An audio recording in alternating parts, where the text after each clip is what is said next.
বিশ্বনবীর প্রিয় সাহাবী হযরতে আনাস রাদিয়াল্লাহু তাআলা আনহু বলেন, নবীজি কাবার হাতিমে হেলান দিয়া বসা। আমি তাকায়া দেখি নবীজির মনটা ভীষণ খারাপ, মুখটা মলিন, চোখের কোনা দিয়া অশ্রু ঝরতেছে। হযরতে আনাস ডেকে বলেন, কিছুটা সময় অতিবাহিত হয়ে যাওয়ার পরে আমি তাকায়া দেখি আমার নবীজি মুস্কি মুস্কি হাসতেছেন। বলেন সুবহানাল্লাহ। হযরতে আনাস ডেকে বলেন, নবী গো, এই মাত্র দেখলাম মুখটা মলিন, চোখের কোনা দিয়ে অশ্রু ঝরতেছে, আবার কেনই বা মুস্কি মুস্কি হাসেন? আমার নবী কেন কাঁদেন, কেন হাসেন? এর পিছনেও রহস্য আছে না নাই? নবীজির কান্না করার কারণ হলো নবীজির কলিজার টুকরা ছেলে সন্তানগুলো জন্ম নেয় আর একে একে ছেলে সন্তানগুলো মারা যায়। আবুল কাসেম মারা যায়, আবু তাহের মারা যায়, ইব্রাহিম মারা যায়। বাবা হিসাবে নবীর মনে কষ্ট লাগে কিনা? জোরে বলেন, লাগে কিনা? একে তো সন্তান হারানোর ব্যথা, অন্যদিকে নবীজির কাছের চাচা নাম হলো আবু লাহাব, ডেকে বলে, ভাতিজা, তোমার বংশে বাতি জ্বালানো কেউ থাকলো না, তুমি একটা লেজ কাটা, তুমি একটা নির্বংশ। জোরে কর নাউজুবিল্লাহ।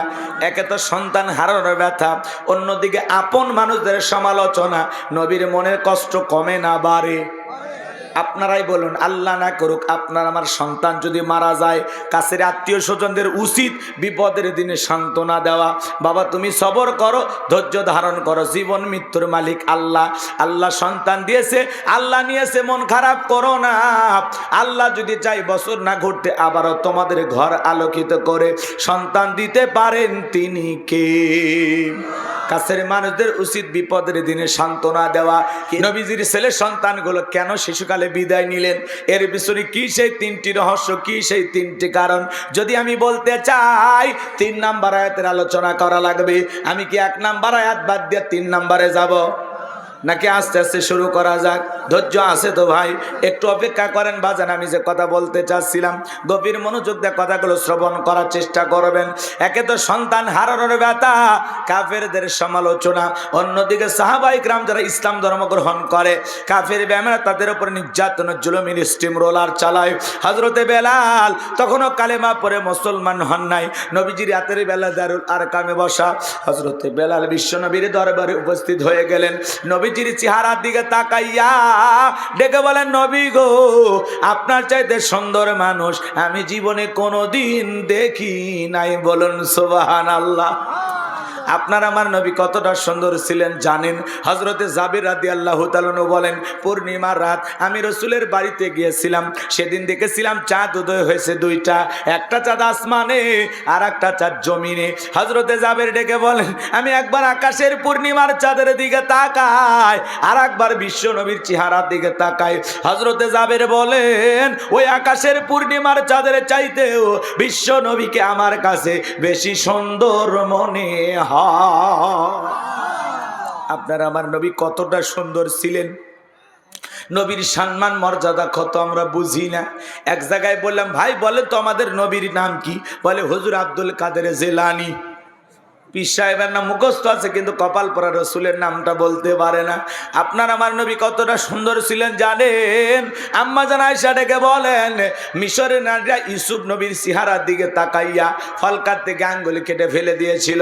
ওরা যদি একবার আমার বিশ্ব নবীর চেহারার দিকে তাকাইতো, শুধুমাত্র আঙ্গুল নয়, আঙ্গুল কাটতে কাটতে, হাত কাটতে কাটতে কখন যে নিজের কলিজা কেটে দুভাগ করে দিত, মুহূর্তের জন্য টের পাইতো না। আপনার আমার নবী এতটাই সুন্দর। আম্মা জান আয়েশা আরো বলেন, ও দুনিয়ার মানুষ, তোমাদের একটা সূর্য আছে, আমি আয়েশার একটা সূর্য আছে। তোমাদের সূর্য উদয় হয় দিনের বেলায়, আরে আমি আয়েশার সূর্য উদয় হয় রাতের বেলায়। আম্মা জান আয়েশা একদিন সেলাইয়ের কাজ করতেছিলেন, হঠাৎ করে হাত থেকে সুইটা পড়ে গেল। বাতিতে কোনো তেল ছিল না, বাতি জ্বালাইতে পারলেন না, অপেক্ষায় বসে থাকলেন। বিশ্বনবী যখন এশার সালাত আদায় করার পরে ঘরের ভিতরে প্রবেশ করে নবীজি সর্বপ্রথম আম্মা জান আয়েশাকে সালাম দিলেন। নবী ঘরে ডেকে স্ত্রীকে কি দিলেন? তাহলে নবীর উম্মত হিসাবে আপনার আমার ঘরে আমল থাকার দরকার আছে না নাই?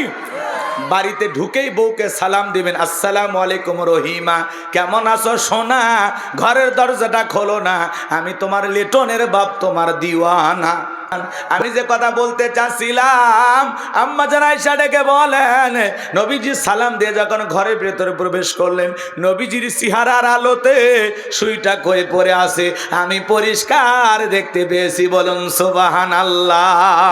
পাইলে নিরালাই গো নবী, পাইলে নিরালাই, পাইলে নিরালাই গো নবী, পাইলে নিরালাই। দুই কদমে চুমু খাবো, দুই কদমে চুমু খাবো, চরণ ধুলি মাগবো গায়, পাইলে নিরালাই গো নবী, পাইলে নিরালাই। মারহাবা কন আমার ভাইয়েরা। আম্মা জান আয়েশা নবীজির চেহারার আলোতে সুইটা কই পড়ে আছে পরিষ্কার দেখতে পেয়েছেন। বলুন সুবহানাল্লাহ। নবীর সম্মান মর্যাদা কত, যে নবী হা বললে তামাম পৃথিবীবাসীর জন্য আল্লাহ পাক হালালে পরিণত করে দেয়, যে নবী না বললে তামাম পৃথিবীবাসীর জন্য আল্লাহ পাক হারামে পরিণত করে দেয়। জমিনে যখন নবী যে পথ চলেন, আসমানের মেঘ এসে ছায়া প্রদান করেন।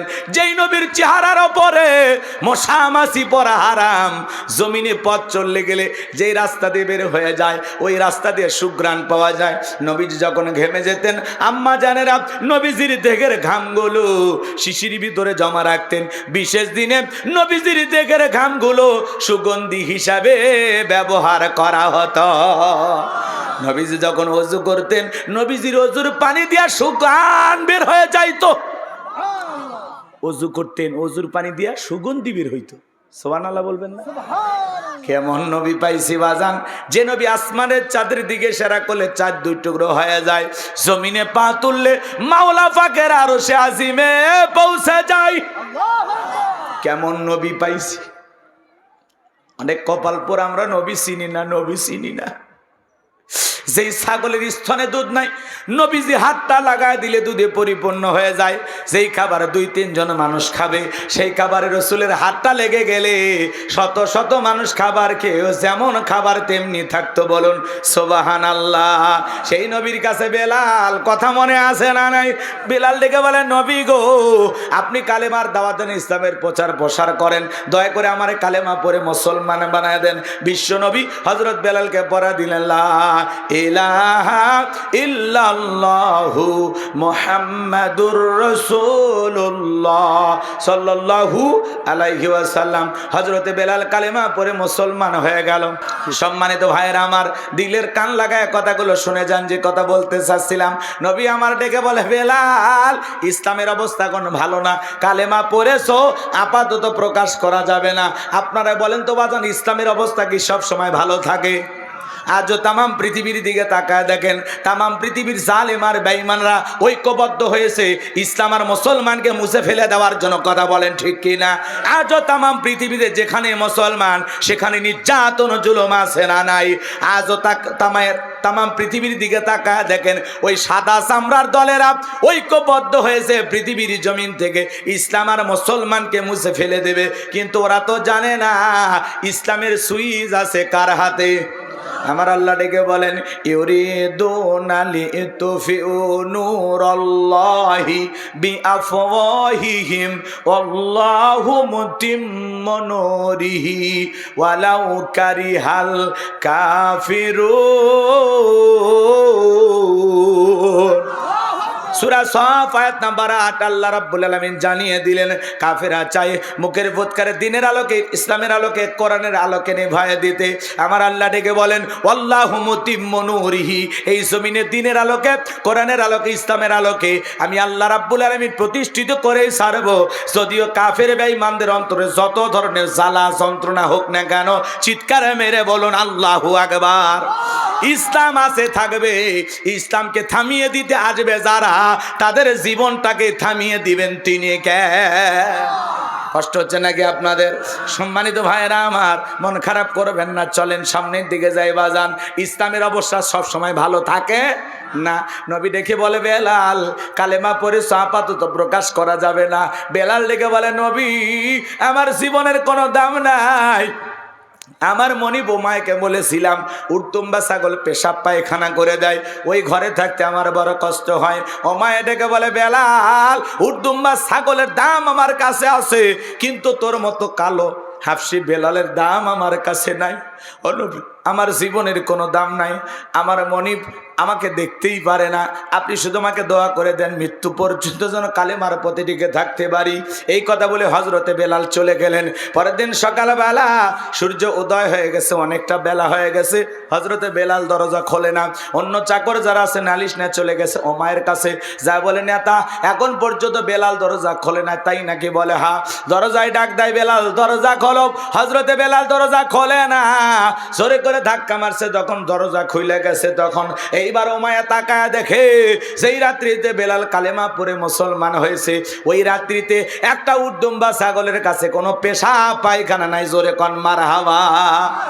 এইবার ওমায় ডেকে বলে, এ চাকরের দল, বেলালের বিরুদ্ধে মিথ্যা অভিযোগ দাও। তোমরা যখন ঘুমাচ্ছিলে বেলাল তখন ময়লা আবর্জনা পরিষ্কার করেছে, তাকায় দেখো না একটা উদ্দুম্বা ছাগলের কাছে কোনো পেশাব পায়খানা নাই, যাও নিজেদের কাজ করো।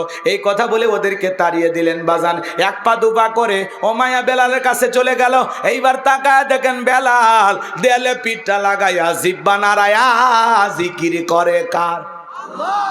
এইবার বেলালকে হালকা করে ধাক্কা মারছে, যখন জবান দিয়ে কালেমার আওয়াজ বের হয়েছে তখন এইবার ওমায় ডেকে বলে, বেলাল তোর জবান দিয়ে কি শুনলাম, তুমি কি মুসলমান হয়েছো?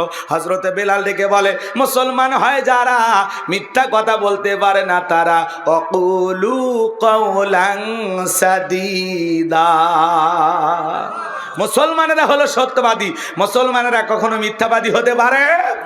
আমাদের সমাজে মিথ্যাবাদী আছে না নাই? ভরা পেটে মিথ্যা, খালি পেটে মিথ্যা, ঘুমানোর আগেও মিথ্যা, ঘুম থেকে উঠেও মিথ্যা। মিথ্যা বলতে বলতে চেহারা বেঁকা হয়ে গেছে, এক পা কবরে চলে গেছে, এরপরেও মিথ্যা বলা ছাড়ে না। আর মিথ্যা বলা দেখে শয়তান পর্যন্ত আফসোস করে বলে, আমিও এত খারাপ না। আমার ভাইয়েরাম, এই বাহার ওমায় দেখে বলে, বেলাল তোর উর্দুম্বা ছাগলের মালিক বানায় দেব, থাকার জন্য ভালো ঘরের ব্যবস্থা করে দেব। হজরতে বেলাল দেখে বলে, ওমায়া দুনিয়ার কোনো পার্থিব সম্পদের বিনিময়ে বেলাল তার ঈমান বিক্রি করবে না। বলুন আল্লাহু আকবার। বলে, আমার কথা না শুনলে বড় নেতা আবু জেলকে খবর দিব। হজরতে বেলাল ডেকে বলে, কোনো বড় নেতা ছোট নেতা এখন কাউকে গোনার টাইম নাই, আমরা দুনিয়ার কোনো আবু জেলকে ভয় করি না, আমি ভয় করি আমার আল্লাহকে। এইবার ওমায় দৌড়ে চলে গেল আবু জেলের বাড়িতে, যা বলে, নেতা সংবাদ খুব খারাপ, আমার বাড়ি কিতদাস বেলাল কালেমা পড়ে মুসলমান হয়েছে, তাই নাকি? বলে হ্যাঁ, ঠিক আছে যাও আমি আসতেছি। আবু জেলের কিছু সাঙ্গ পাঙ্গ ক্যাডার মাস্তান ছিল, যাদের কাজই হলো মুসলমানদের উপর নির্যাতন জুলুম চালানো। আজও তামাম পৃথিবীর জমিনে তাকায় দেখবেন জালেমদের ক্ষমতা টিকে রাখার বিশেষ একটা বাহিনী থাকে, যাদের কাজই হলো টুপিওয়ালা দাড়িওয়ালা ইমানদার আল্লাহওয়ালাদেরকে টার্গেট করে করে হত্যা করা। ভালো করে বুঝবেন বাজান গো আমার, গভীর মনোযোগ দিয়ে শুনবেন। আবু জেল তার সাঙ্গ পাঙ্গ ক্যাডার মাস্তানি ওমার বাড়িতে হাজির হয়ে গেল। ডাইকে বলে, বেলাল এইদিকে আয়। এ বেলাল, এসব কি শুনছি, তুমি নাকি মুসলমান হয়েছো? হজরতে বেলাল ডেকে বলেন, গতকাল রাত্রিতে নবীজির হাতে হাত রেখে আমি কালেমা পড়ে মুসলমান হয়েছি। আবু জেল ডেকে বলে, বেলাল আমি তোরে পার্সোনাল ভাবে মোহাব্বত করি, তোর ওপর একটা বিশেষ নজর ভালোবাসা কাজ করে। বেলাল তুমি যদি চাও উর্দুম্বা ছাগলের মালিক বানায় দেব, থাকার জন্য ভালো ঘরের ব্যবস্থা করে দেব। ও বেলাল তুমি যদি চাও ব্যবসা বাণিজ্য করবা, দিরহাম টাকা পয়সা যা লাগে দেব। বেলাল তুমি চাইতে দেরি, তোমার চাহিদাটা পূরণ করতে আমরা দেরি করব না। হজরতে বেলাল ডেকে বলে, আবু জেল রে, দুনিয়ার সব সম্পদ যদি আমি বেলালকে দিতে চাও, দুনিয়ার সব সম্পদ ছাড়তে রাজি, নবীজির কালেমা ছাড়তে রাজি নাই। আর একটু জোরে বলেন আল্লাহু আকবার। বেলালের মতো যারা খাঁটি ইমানদার, এদেরকে টাকা দিয়ে কেনা যায় না, কিন্তু মুনাফিক মার্কা মুসলমান যারা টাকার কাছে বিক্রি হয়, তারা টাকার জোরে ফতুয়া ঘরে, টাকা পাইলে বাতিলের 5 আটা গোলাম হয়, এক প্যাকেট বিরিয়ানি খায়া কয় ম্যাডাম আপনি জান্নাতি। গভীর মনোযোগ দিয়ে শুনবেন বাজান, আমি যে কথা বলতে চাচ্ছিলাম। এইবার আবু জেল ডেকে বলে, বেলাল এত বড় লোভনীয় প্রস্তাব দিলাম, রাজি হইলা না। সোজা আঙ্গুলে ঘেউ না উঠলে আঙ্গুলে একটু বাঁকা করা লাগবে, এই কথা বলে যুবকদের লিয়ে দিল, চাবুক দিয়ে পিটাও। এইবার হযরত বেলালকে চাবুক দিয়ে পিটানো শুরু হয়ে গেল বাজান। ওরা যত জোরে চাবুক মারে, বেলাল তত জোরে কালেমা পড়ে। চাবুক দিয়ে পিটাইতে পিটাইতে কালো চামড়াগুলো ফেটে রক্ত ঝরা শুরু হয়ে গেল। ইসলামের প্রথম মুয়াজ্জিম হযরতে বেলাল। এরা চাবুক দিয়ে মারতে মারতে কালো চামড়া গুলো ফেটে রক্ত ঝরতেছে। আবু জেহেল ডেকে বলে বেলাল, চাবুক দিয়ে মারতে মারতে কালো চামড়া গুলো ফেটে রক্ত ঝরতেছে, তবু কি নবী মুহাম্মাদের কালেমা ছাড়বি না? হযরতে বেলাল ডেকে বলে আবু জেহেল রে, মারতে মারতে যদি মেরেও ফেলে দাও, জীবনটা দিতে রাজি, নবীজির কালেমা ছাড়তে রাজি না।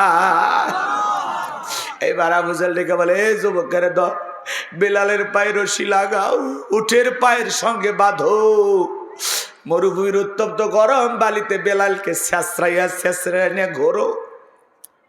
আরবের বাড়িগুলো এত গরম, চাল দিলে মুড়ি হয়ে যায়। সেই উত্তপ্ত গরম বালিতে হযরত বেলালকে ছেঁচড়াইয়া ঘোরা হচ্ছে। বাবলা গাছের কাঁটাগুলো জিব্বার ভিতরে পেরেকের মতো মারা হলো। বিকেল বেলা নিয়ে এসে বলে বেলাল, চাবুকটা পিটাইলাম, পায়ে রশি লাগাই নিয়ে ঘুরলাম রে বেলাল, তবুও কি নবী মুহাম্মদ সাল্লাল্লাহু আলাইহি সাল্লামের কালেমা ছাড়বি না?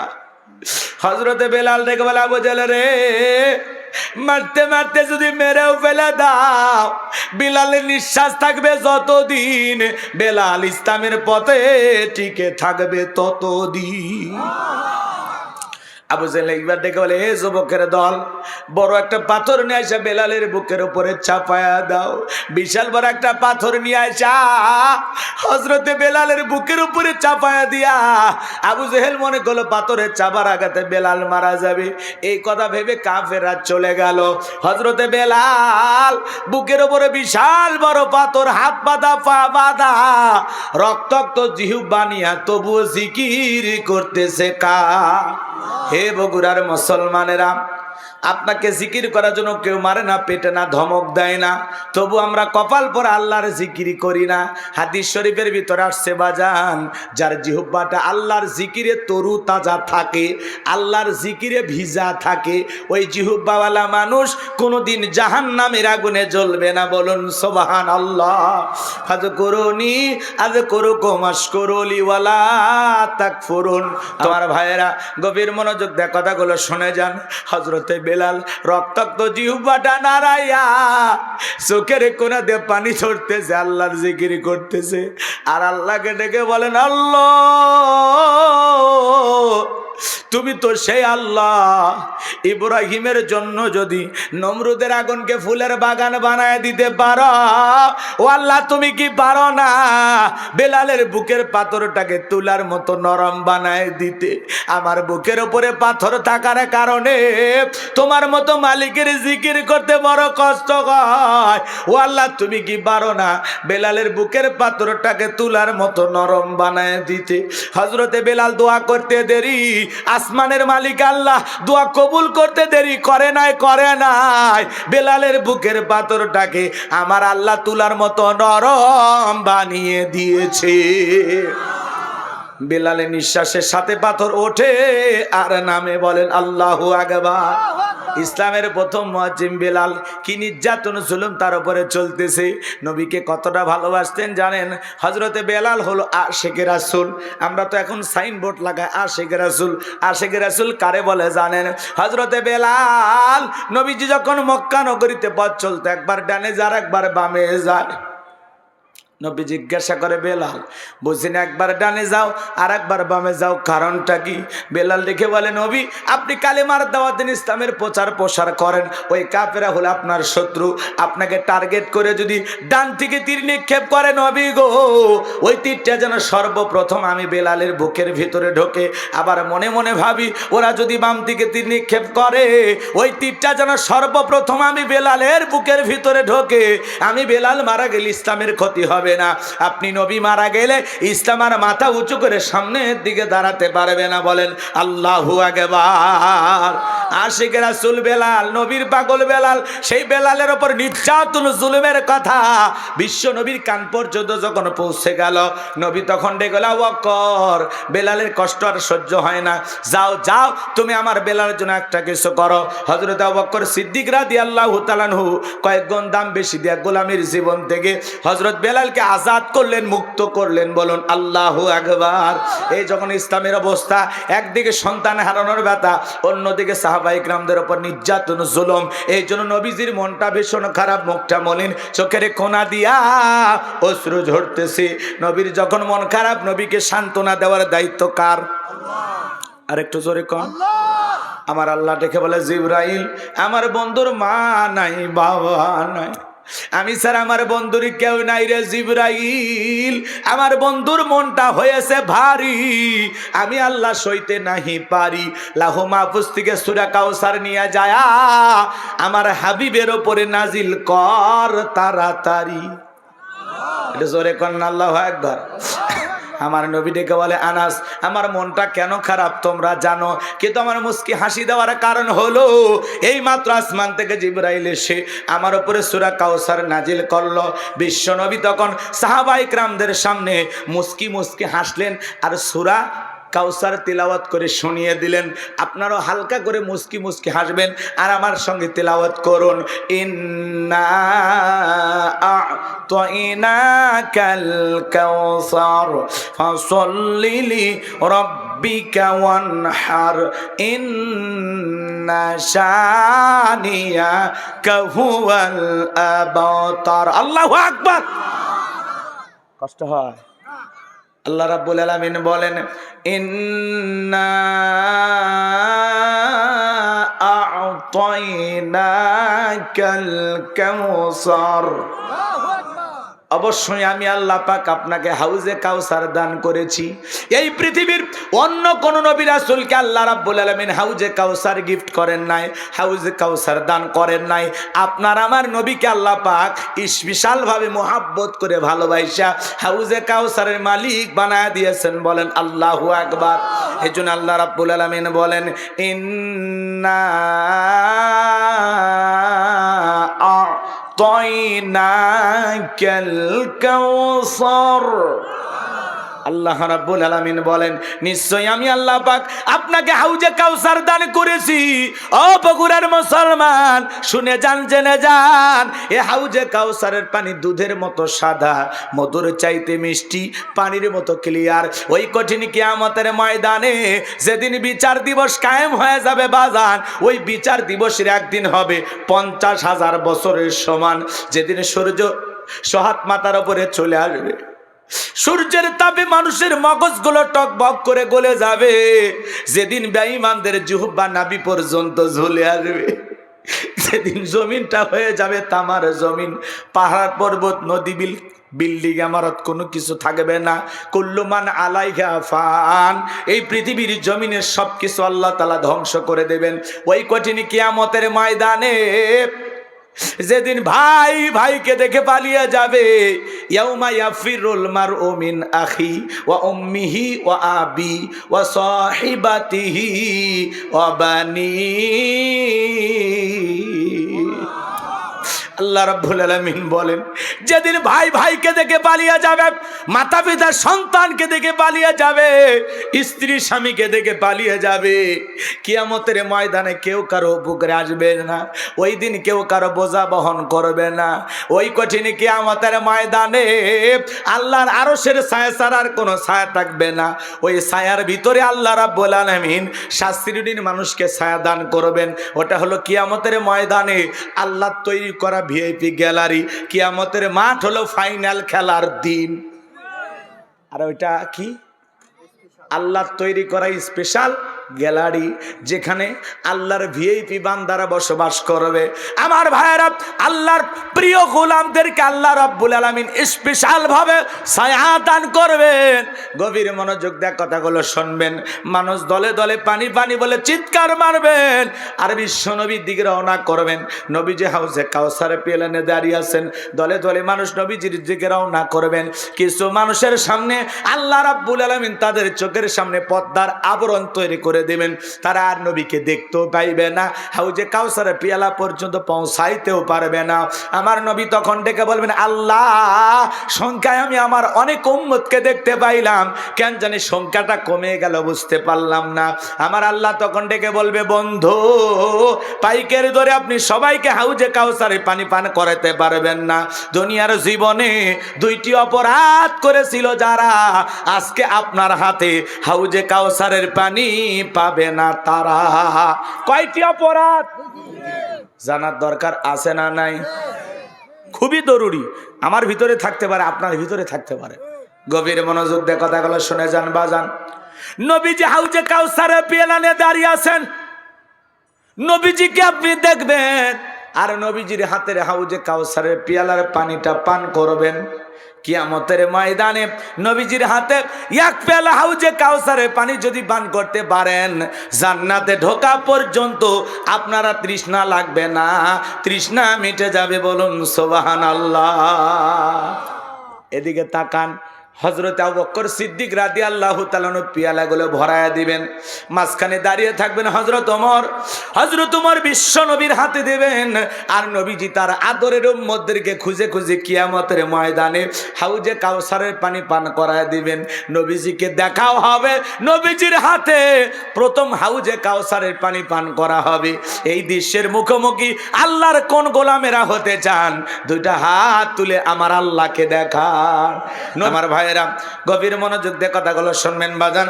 হাউজে কাউসারে পানি পান করতে গেলে কাজ করা লাগবে দুইটি। আল্লাহ তাআলা সেটা 2 নাম্বার আয়াতে জানিয়ে দিলেন। সবাই একটু জবান ছেড়ে বলুন, ফাসল্লিলি রাব্বিকা ওয়ানহার। বলেন বলেন, ফাসল্লিলি রাব্বিকা ওয়ানহার। ফাসল্লিলি, 1 নাম্বার হলো ফাসল্লিলি রাব্বিকা, রবের উদ্দেশ্যে সালাত নামাজ হবে একমাত্র কার জন্য? এটা জোরে বলেন, কার জন্য? কুল ইন্না সালাতি ওয়া নুসুকি ওয়া মাহইয়ায়া ওয়া মামাতি লিল্লাহি রাব্বিল আলামিন। সূরা আনআম আয়াত নাম্বার 162। আল্লাহ রাব্বুল আলামিন জানিয়ে দিলেন, নবীজি আপনি বলুন, আমার নামাজ, আমার কুরবানি, আমার জীবন, আমার মরণ লিল্লাহি রাব্বিল আলামিন, আসমান জমিনের প্রতিপালকের জন্য। মুমিন জীবনের সব ইবাদত হবে একমাত্র কার জন্য?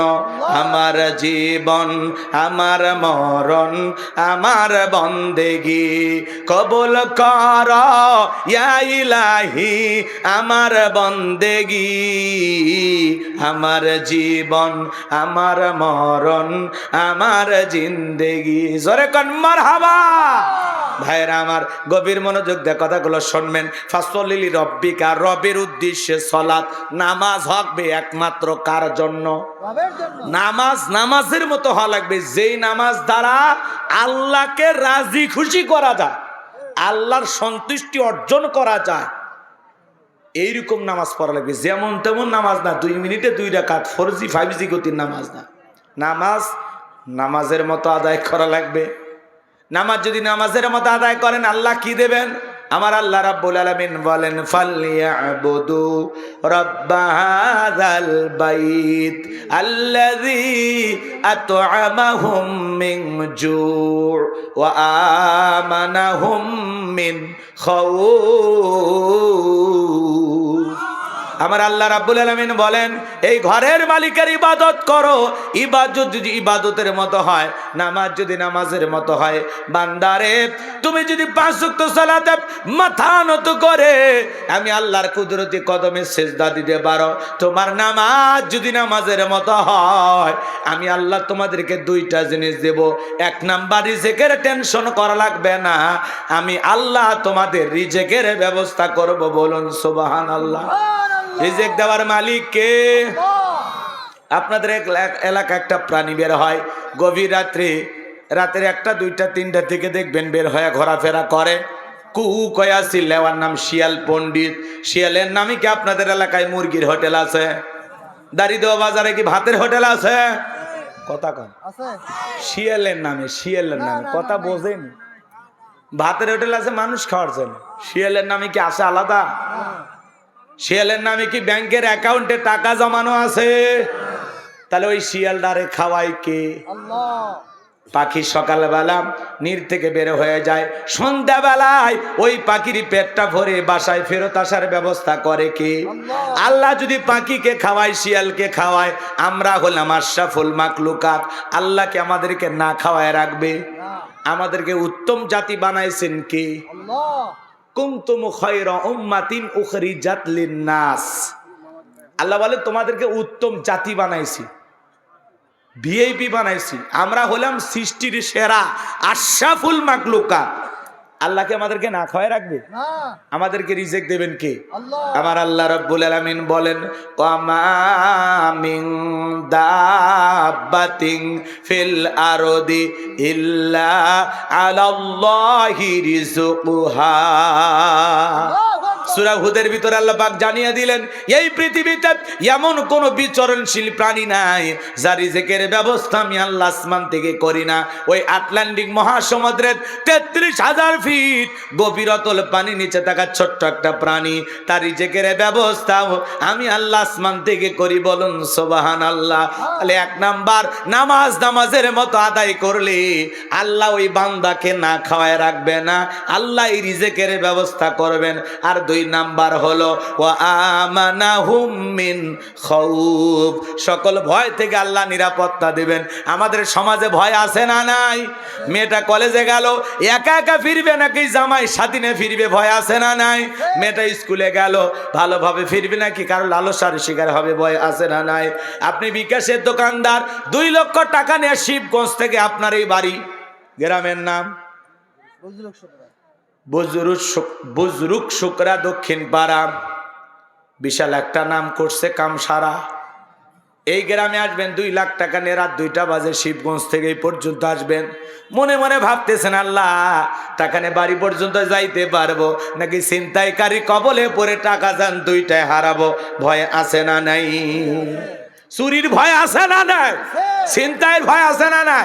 ডাকাতির ভয় আছে না নাই? এই জমিনে চুরি ছিনতাই বন্ধ হবে সেই দিন, আল্লাহর কোরআন দিয়ে চোরের বিচার করা হবে যেই দিন। মানুষের তৈরি করা তন্ত্র মন্ত্র দিয়া, ডক্টর কামালের তৈরি করা সংবিধান দিয়া এই সমাজে শান্তি প্রতিষ্ঠিত করা যাবে না। লন্ডন আমেরিকার আইন দিয়ে সমাজে শান্তি আসবে না। এই সমাজে শান্তি কায়েম করতে হলে লাগবে আল্লাহর আইন। স্বাধীনতার ৫৪ বছরে কেটে গেল, প্রত্যেকবার প্রধানমন্ত্রী হলো মুসলমান, নামাজের ন্যূনতম বিল বাংলার পার্লামেন্টে কোনো নেতা পাশ করলো না। কথা বলেন ঠিক কি না? তার মানে এই জমিনে কার আইন চালু করা লাগবে? আল্লাহর আইন চালু না হওয়া পর্যন্ত চুরি বন্ধ হবে না। কিন্তু নেতারা আল্লাহর আইন কেন চালু করতে চায় না? ওই যে গ্রাম অঞ্চলে একটা কথা আছে, প্রবাদ আছে বাজান, সরিষায় ভূত।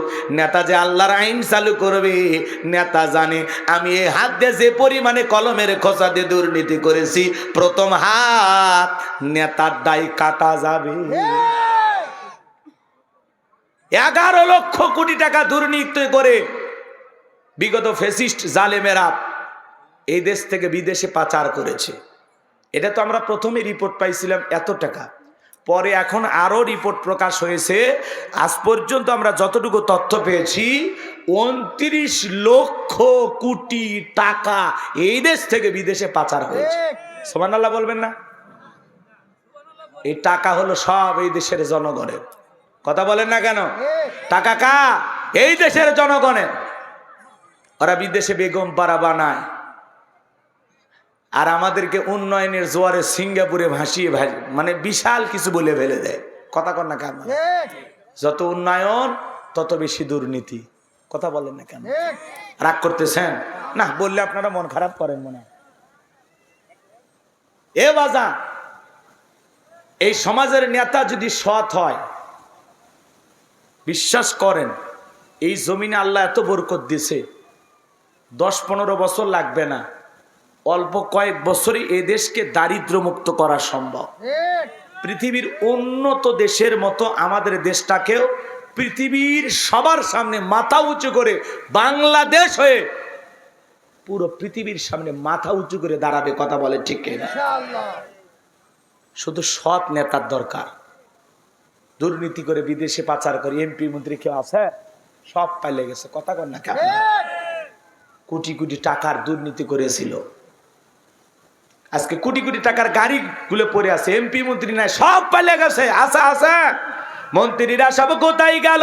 এমপিরা সব কোথায় গেল? কোথায় কাদের কাকা? ওদের সারা দেশটা এখন লাগে ফাঁকা ফাঁকা। পালাবো না, পালাবো না, পালাবো না, যায় না তাদের দেখা। ওদের সারা দেশটা এখন লাগে ফাঁকা ফাঁকা। আইন মন্ত্রী আটকে গেল আইনেরই ফাঁকে, দাড়ি সারা দরবেশটারে ভণ্ড ভণ্ড লাগে। দাড়ি কাটে নৌকা চড়ে পালাছে, ওরা জীবন দিয়েছে তাও নৌকা ছাড়েনি। দাড়ি কাটে পালাছে, কি মনে করছেন?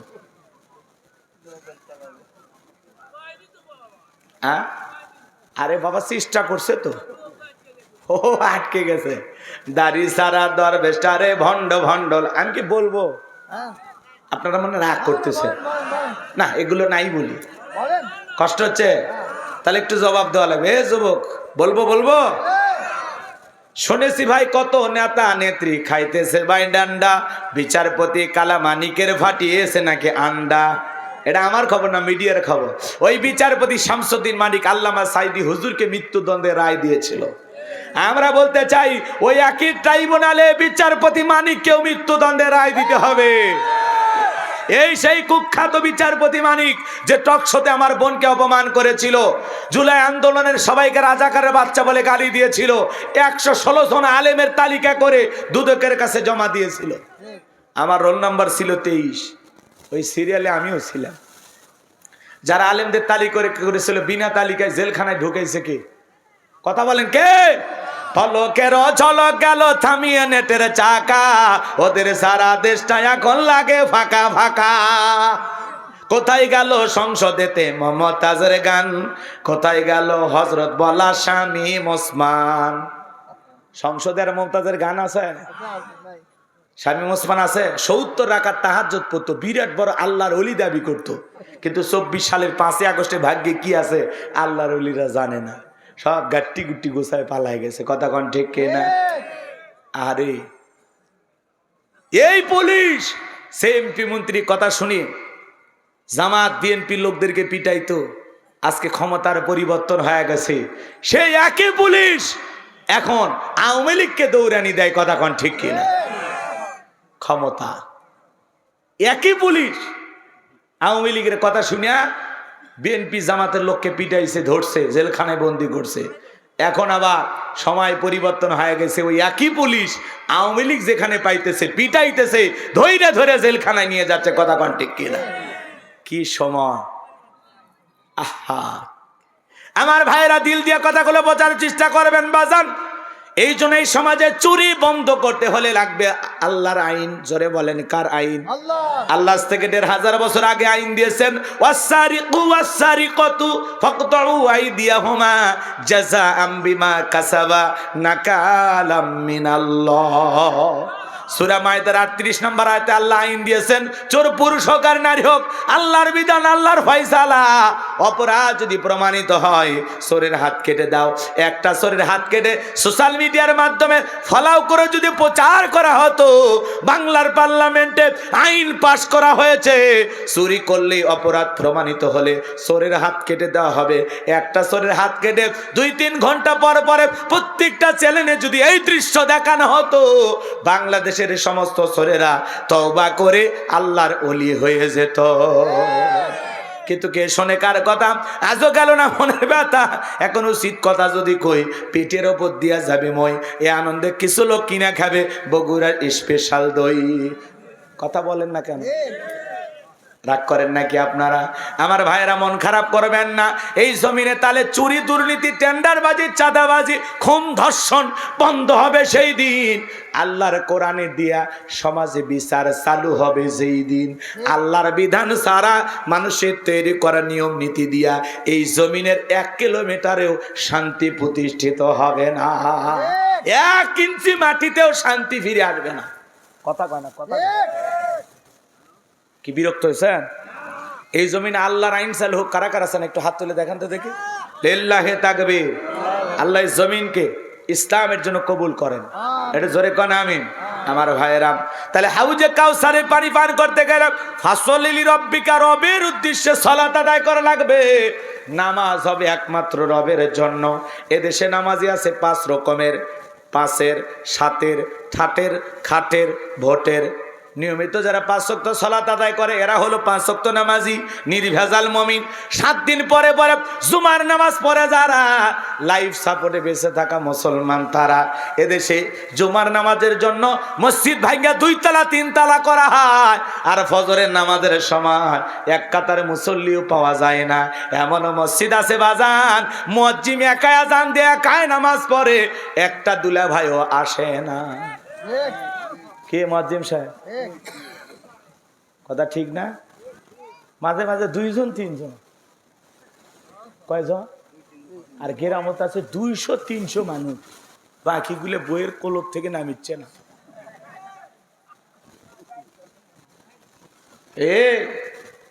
দুনিয়া কি মনে করছে তামাশা করার জন্য আল্লাহ পাঠাছে?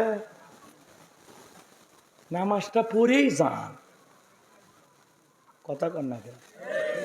মসজিদের সাথেই বাড়ি, আজান হয়, উঠে বাথরুমে যা পেশাব করে যা আবার ল্যাপের ভিতর ডাকে। মুয়াজ্জিম কি তো পেশাব করার জন্য ডাকলো? শুধু মসজিদ, কোটি টাকার মসজিদ বানাইলে হবে না। শুধু মসজিদে নামাজ তাকওয়া লিখে রাখলে হবে না।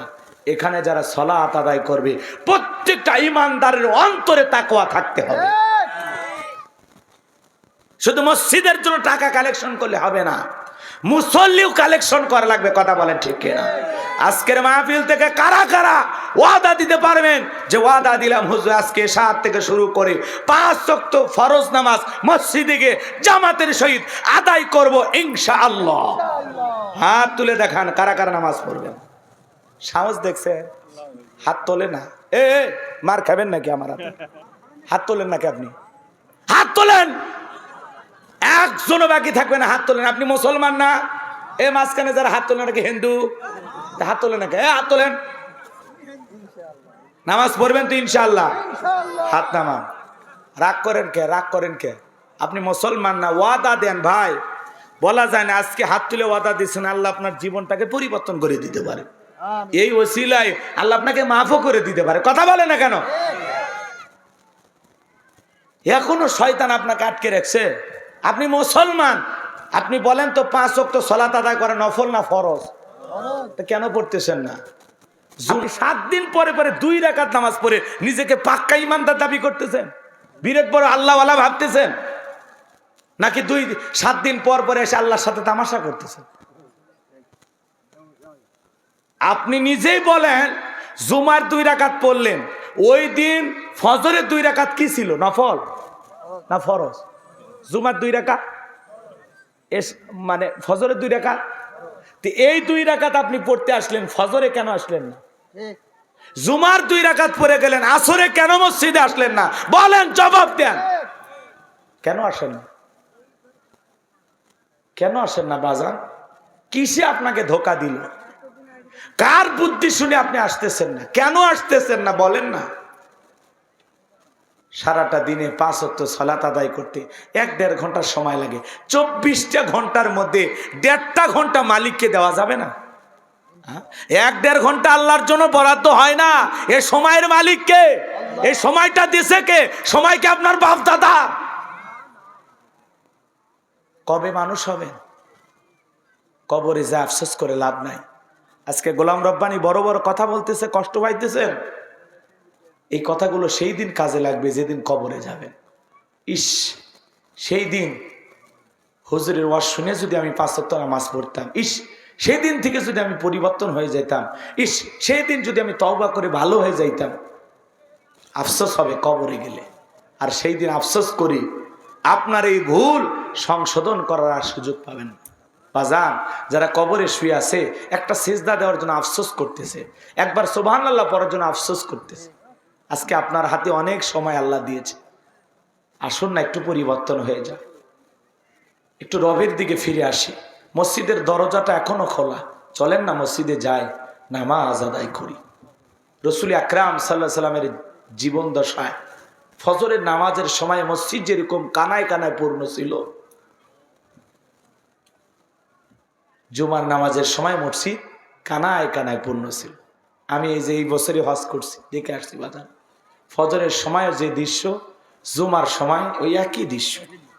সুবহানাল্লাহ। প্রত্যেকটা মানুষ দোকানদারি ব্যবসা বাণিজ্য সব ফেলায়া মসজিদে চলে যাচ্ছে, আর আমরা আজান হয় কোদাল ঘাড়ত করে নিয়ে জমি যাচ্ছি আলু লাগান লাগবে। কথা কয় না কে? আচ্ছা 5টা মিনিট সিজদা দিয়ে গেলে কি হবে আপনি কন্যা কয়? কথা কয় না? জহরের নামাজ পড়তে কত সর্বোচ্চ 10-12 মিনিট না দেন না, 12টা মিনিট। ওকে চা খাইতে তো 20 মিনিট যায়, বিড়ি টানতেও তো 10টা মিনিট যায়। কথা কন না আপনারা? পা দুটো আগায় দেন, আমি পা ধরি, দেন বাজান পা দুটো আগায় দেন। আমি আপনাদের পায়ে হাত রেখে বললাম আজকে থেকে আর নামাজ কাজা করেন ইনশাআল্লাহ। নবীজি রুহটা বের হয়ে যাবে এমন মুহূর্তে নবীজি কয়েকটি কথা বললেন, উম্মতের উদ্দেশ্যে বলে গেলেন, ও আমার উম্মতেরা, আসসালাত আসসালাত, নামাজ ছেড়ো না, নামাজ ছেড়ো না। নবীজি রুহটা বের হয়ে যাচ্ছে, নবীজি ইন্তিকালের সময় উম্মতকে মেসেজ দিয়ে গেলেন, ও আমার উম্মতেরা, আসসালাত আসসালাত, নামাজ ছেড়ো না, নামাজ ছেড়ো না। আজকে শুধু মসজিদটা কোটি টাকা দিয়ে টাইলস দিয়ে দামি বানাইলে হবে না। আগের মসজিদ ছিল কাঁচা, কিন্তু মুসলমানদের ইমান ছিল পাকা।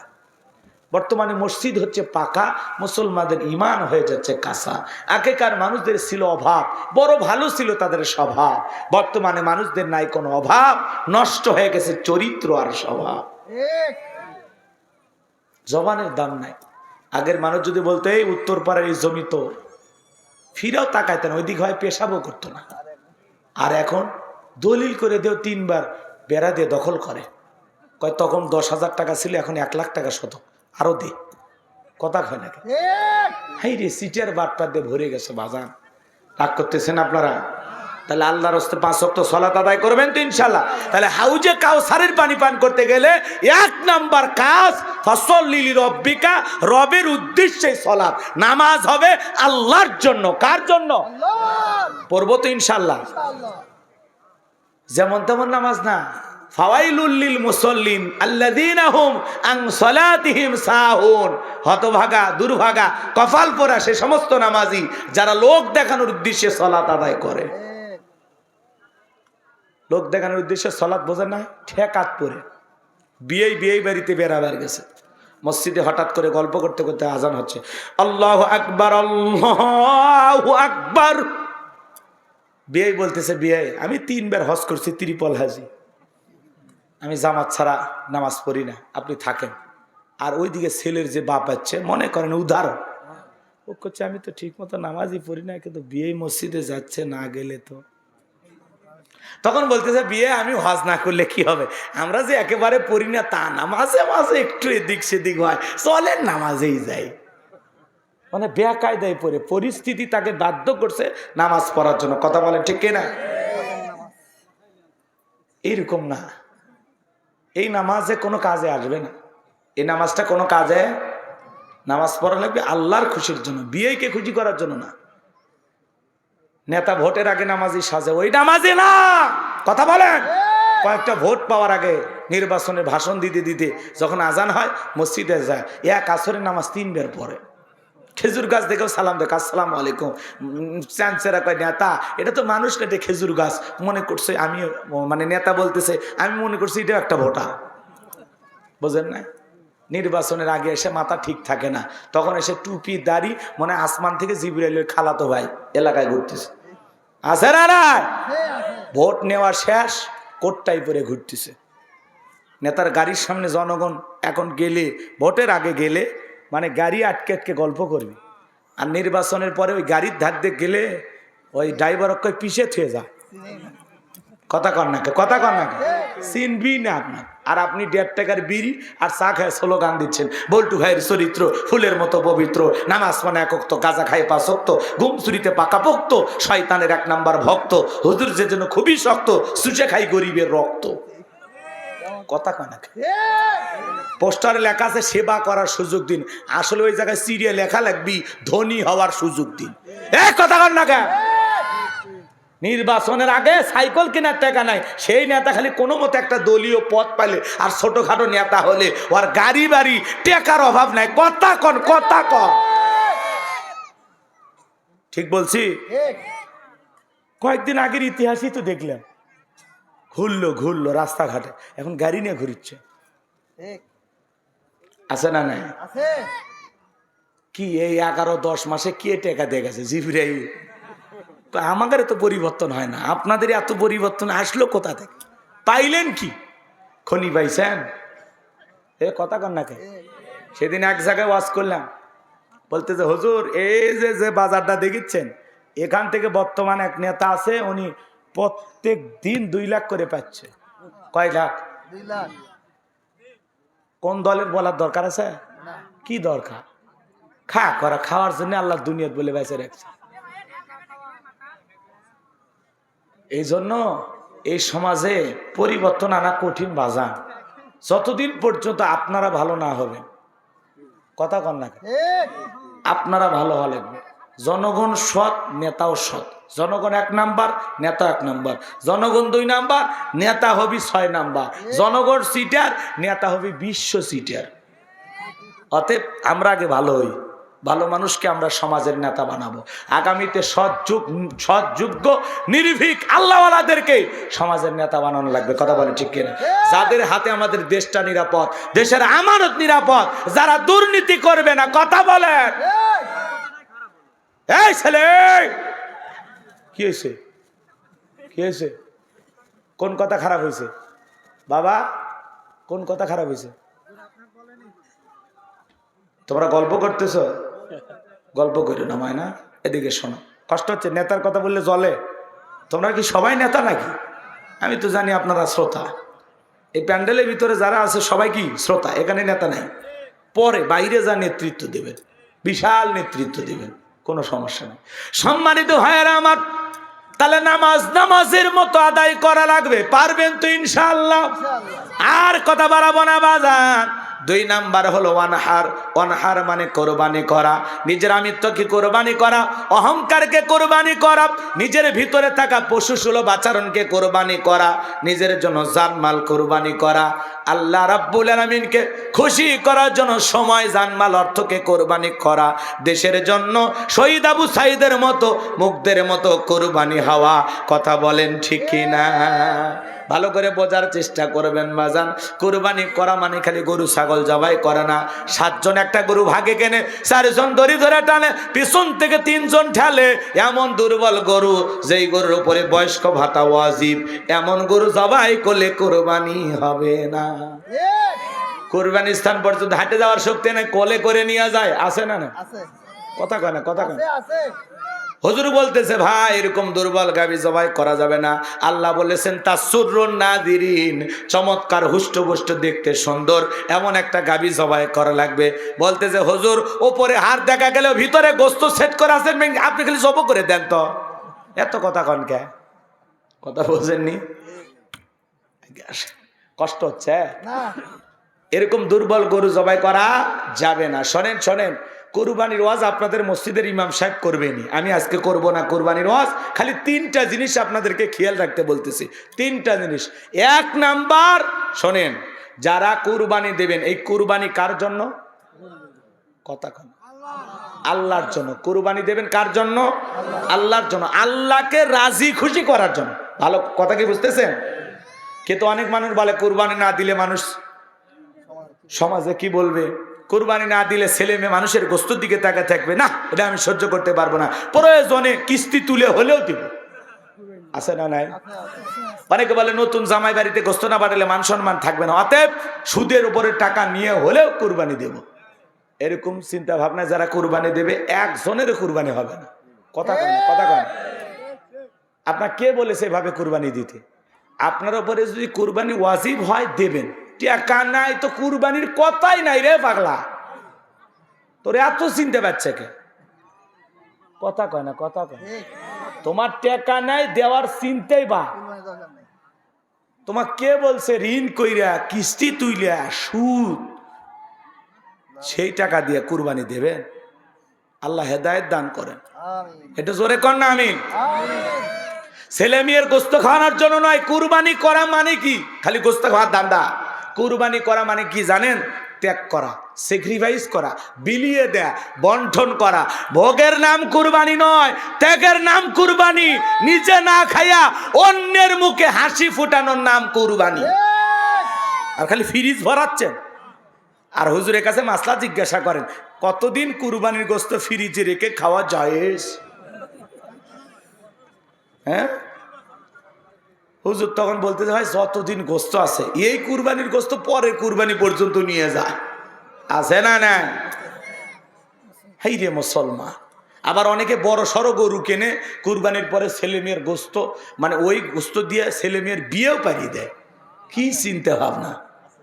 আল্লাহ হেদায়েত দান করে। এটা জোরে কর না আমি। কষ্ট হচ্ছে আপনাদের? এই নিয়তে কুরবানি দেবেন না। প্রতিবেশী কত গরিব দুঃখী মানুষগুলো আপনার প্রতিবেশী, আহারে মশলা বাইটা, আদা রসুন বাইটা বসে আছে। ছোট ছোট বাচ্চাগুলো বলে, মা মশলা রেডি, রান্না করো না কে? কয় বাবা একটু অপেক্ষা কর, প্রতিবেশী কুরবানি করছে, একটু পরে গোস্ত দিয়ে যাবে। আপনার একটু গোস্তের টুকরার আশায় প্রতিবেশী মশলা বাইটা বসে আছে, আর আপনি নিজে খাইয়া বিকেলবেলা দাঁত খুলল কইরা দাঁড়িয়ে বাজারে যা করছেন, এইবারের কুরবানির গোস্তর সেই টেস্ট। হ্যাঁ, যা আরসি খাইতেছেন পেটের হজম হওয়ার জন্য, আর প্রতিবেশীর বাড়িতে দুইটা টুকরো পৌঁছেনি, আপনার খবর নাই। আগে খবর নেন এই গ্রামে কারা কারা কুরবানি দেয়নি, তাদের ঘরে এক সন্ধ্যা খাওয়ার মতো গেছে কিনা। কথা কন নাকি আপনারা? খালি ফ্রিজে ঢুকেন, দিয়ে আসেন, যান প্রতিবেশীদের দিয়ে আসেন। বাড়ির আশেপাশে যে কয়জন কুরবানি দেয়নি ঘরগুলোতে একটু পৌঁছে দিয়ে আসেন। ওরা খাইয়া খুশি, আরশের মালিক আল্লাহ খুশি। কথা কন, কথা কন। পারবো তো ইনশাআল্লাহ। 2 নাম্বার, টাকাটা হালাল হবে। সুদের টাকা, ঘুষের টাকা, হারাম উপার্জনের টাকা দিয়া কোরবানি দিলে হবে না। আল্লাহ পবিত্র, তিনি পবিত্র বস্তুকে ভালোবাসেন। আমরা পারবো তো ইনশাআল্লাহ। আর 3 নাম্বার হলো ফাসল্লিলি রব্বিকা ওয়ানহার, সালাত আদায় করবো যে রবের জন্য কোরবানি, সেই রবের জন্য। তার মানে কি বোঝা গেল? আগে নামাজ পড়ো, তারপরে কোরবানি করো। নামাজি হয়ে কুরবানি দেওয়া লাগবে, বেনামাজির কুরবানি কবুল হবে না। কথা কয় না, কথা কয়। এই কথা কয় আমার ইমাম, ঠিক আছে।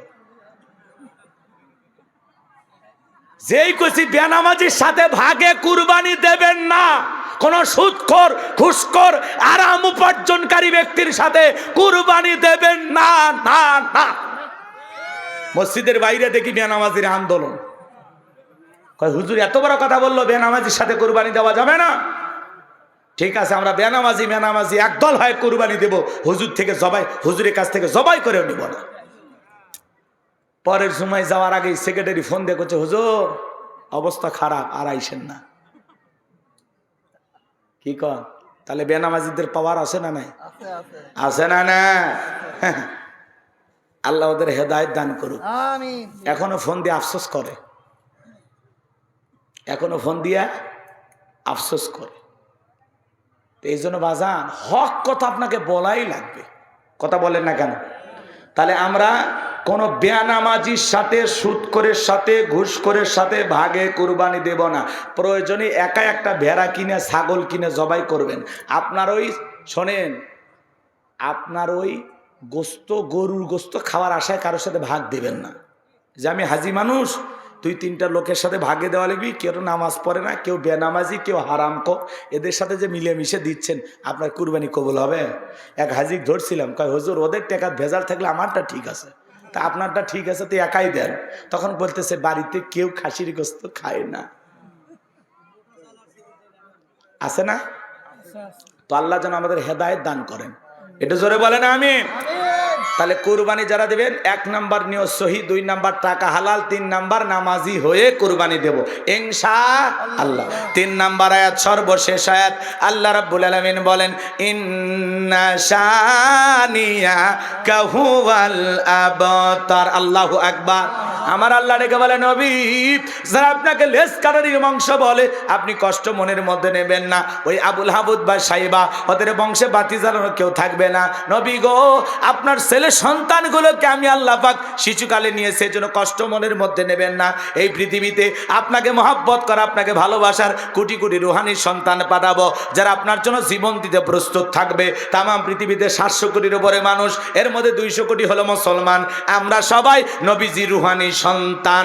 নবীজির অপমানে যদি না কাঁদে তোমার মন, মুসলিম নয় তুমি মুনাফিক, নবীজির দুশমন। ফ্রান্সের জালেমেরা নবীজির কার্টুন প্রদর্শন করলো, দেয়ালে দেয়ালে কার্টুন টাঙাইছে, নাকটা বেঁকা করে মুখে কয়েকটা দাড়ি লাগায়া বলে ইনি মোহাম্মদ, জোরে কন্যা উজবিল্লাহ।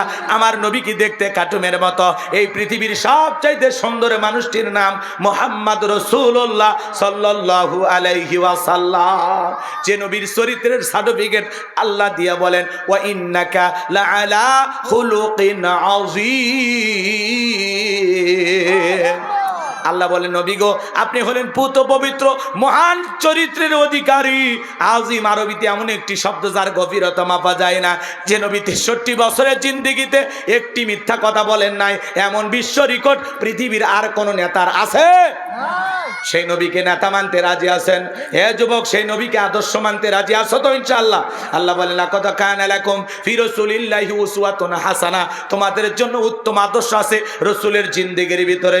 এজন্য যুবক, মেসি, নেইমার, রোনালদো ওদের মতো চুলের কাটিং দিলে হবে না, চুলের কাটিং দেওয়া লাগবে নবী মুহাম্মদকে অনুসরণ কইরা। কথা বলেন ঠিক কিনা?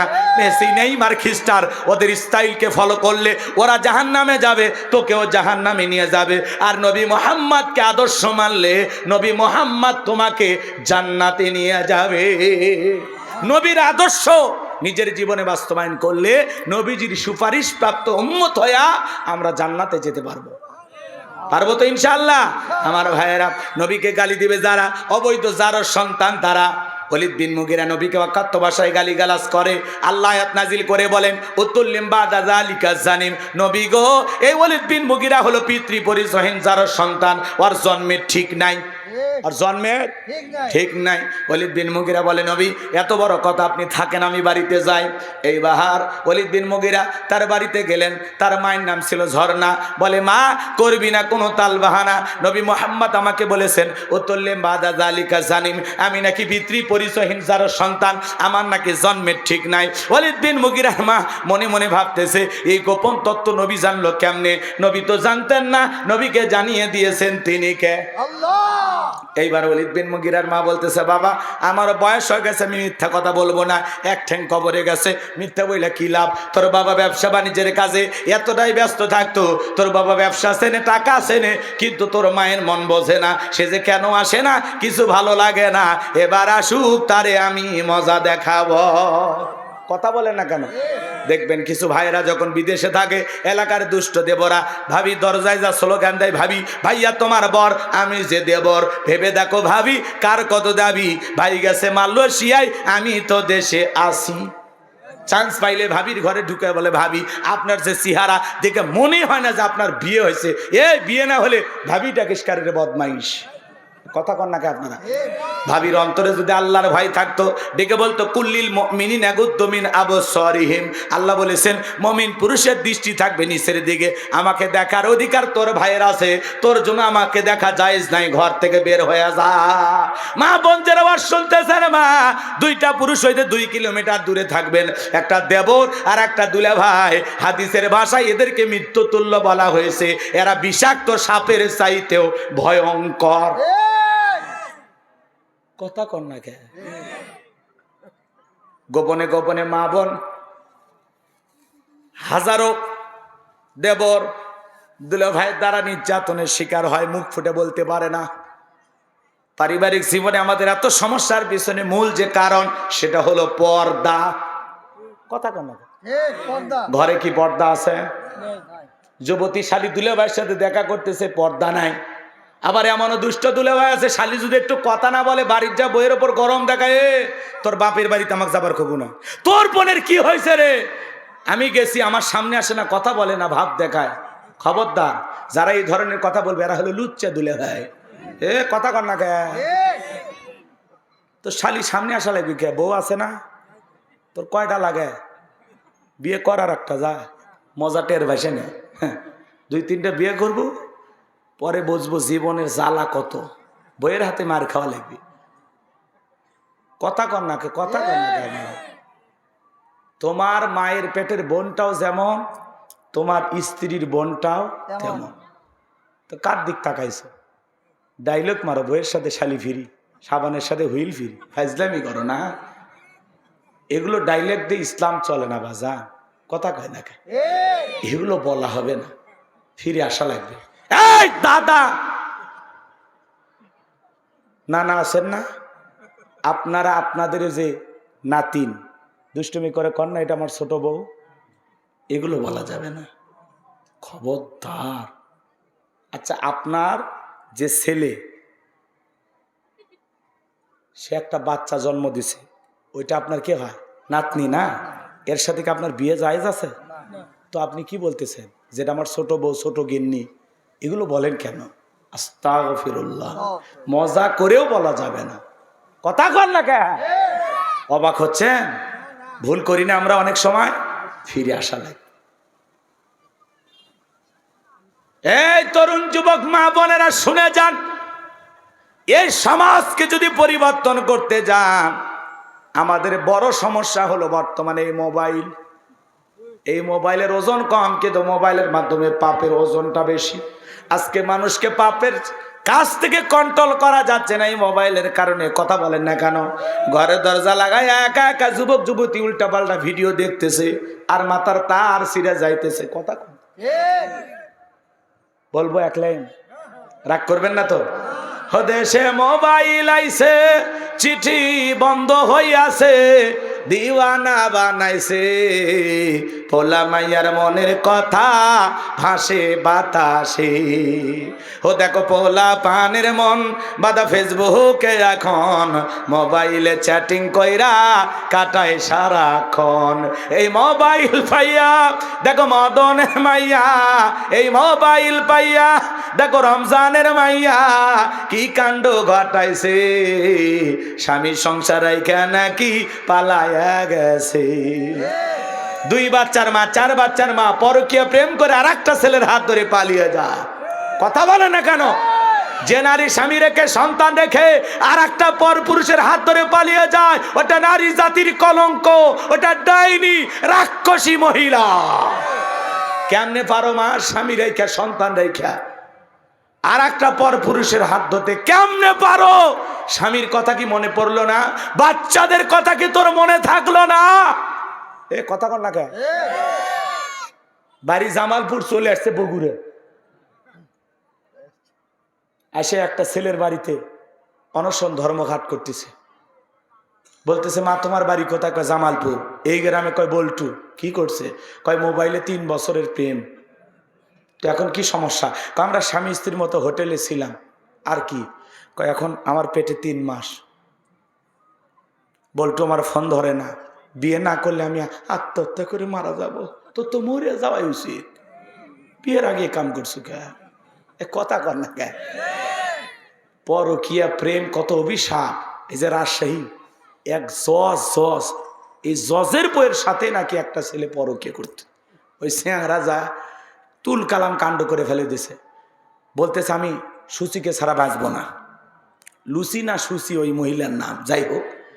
তো এই ছেলেটা এই পরকীয়ার প্রেমিক জজের বাড়িতে গেছে জজের বইয়ের সাথে দেখা করবে। এই ঘটনাকে কেন্দ্র কইরা ধস্তাধস্তি মারামারি, এক পর্যায়ে জজ সাহেবের ছেলে আসছে মাকে বাঁচানোর জন্য। এমত অবস্থায় পরকীয়ার প্রেমিক যেভাবে হোক আঘাত করছে, যার ফলে জজ সাহেবের ছেলে মারা গেছে। পরকীয়ার বলি হইল ছেলে। কথা কর না কেন? জজের ঘরে যদি পরকীয়ার প্রেমিক ঢোকে, বিচার নেবেন কোথায়? বিচার আসতে দেখো জজের বইয়ের সাথে পরকীয়া, এটা মানা যায়?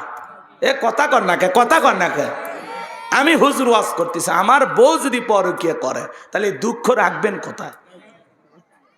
তাইলে ঘটনা তাইলে এটা বেঁচে থাকার সে মরে যাওয়া ভালো না চাচা।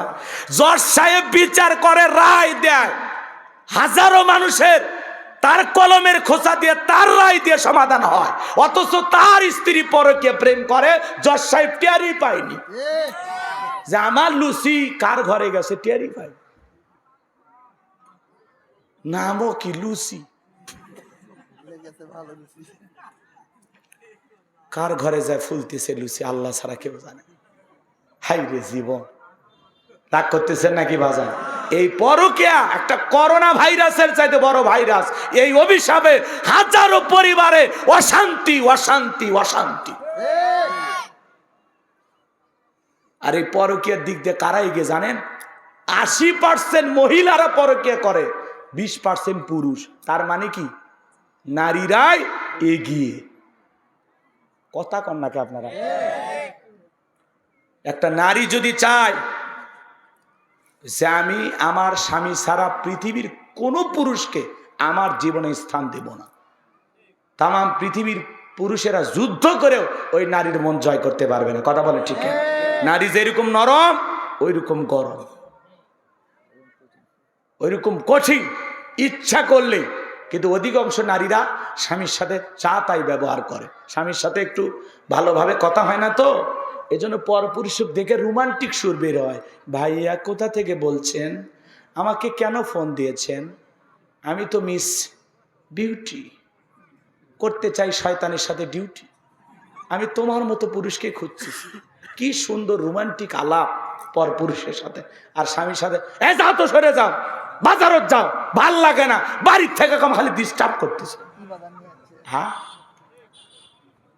স্বামীর সাথে কুকুরের মতো ঘেউ ঘেউ করে।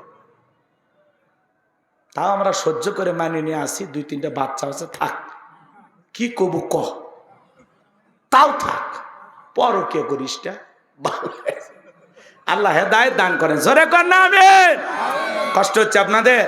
আর একটা ভাইরাস কি টিকটক ভিডিও। টিকটক ভিডিও বোঝেন না? নারী পুরুষ সবাই টিকটক করতেছে এখন। হ্যাঁ, যার বউ টিকটক ভিডিও করে সেলিব্রিটি হয়েছে, ইউটিউব ইন্টারনেটে যার টিকটক ভাইরাল হয়ে গেছে, এই স্বামীর উচিত তার বউয়ের পা ধুয়ে পানি খাওয়া। এই আপনার বউ টিকটক ভিডিও করে মানুষক শরীর দেখাইতেছে, সব হচ্ছে না গুনাহ হচ্ছে? ওই স্বামীর বেঁচে থাকার চেয়ে মরে যাওয়া ভালো না? এই বউ হলো পার্সোনাল জিনিস, পাবলিসিটি করার জিনিস। কথা কয় না, কথা কয়। আপনার বইয়ের রূপ সৌন্দর্য দেখার মতো পৃথিবীতে একজন মাত্র পুরুষ, সেটা হলো আপনি। আমার বউ সেজে গুজে আমি দেখবো, অন্য পর পুরুষকে দেখতে দেব না। আমার বউ একান্তই আমার, ওইদিকে কারো নজর দিতে দেব না। কথা কন নাকি আপনারা? আর আপনার বউ টিকটক ভিডিও করে, ফেসবুকে সুন্দর করে সাজে ছবি আপলোড করে, আবার কিছুক্ষণ পরে আপনাকে বলে, ও গো মুখের বাপ দেখেছো, আমার এই নীল কালারের শাড়ি পরা ছবিটা ফেসবুকে দিয়েছি, 11,000 লাইক। আরে মদন মফিজ করছে, অনেক সুন্দর হয়েছে তো। হাই রে মুসলমান, আপনার বইয়ের ছবি ফেসবুকে। সুবহানাল্লাহ, নাউজুবিল্লাহ, একটু জোরে খান। তার টিকটক আছে না নাই? ওদের সে টিকটক আসিয়া সব গেল ভাসিয়া, সিদ্দিক সোরা নায়ক হইছে আইডি খুলিয়া, হিরো আলম নায়ক হইছে আইডি খুলিয়া। চেনেন না হিরো আলম? আজকে গ্রেফতার করছে পুলিশ। বউ ছাড়ে দিছে, ছাড়ে দিছে, জামিন পাবি তো, পাওয়ার আছে না হিরো। বাপ রে বাপ, বউ তালাক দিয়েছে, দুধ দিয়ে গোসল করছে, সেই বউ আবার মামলা করছে, সেই মামলা আজকে হিরো আলম গ্রেপ্তার। আবার হিরো মানুষ, আশেপাশে অনেক জনগণ, তার সমর্থকে অভাব নেই, আবার ছাড়াও পাইছে।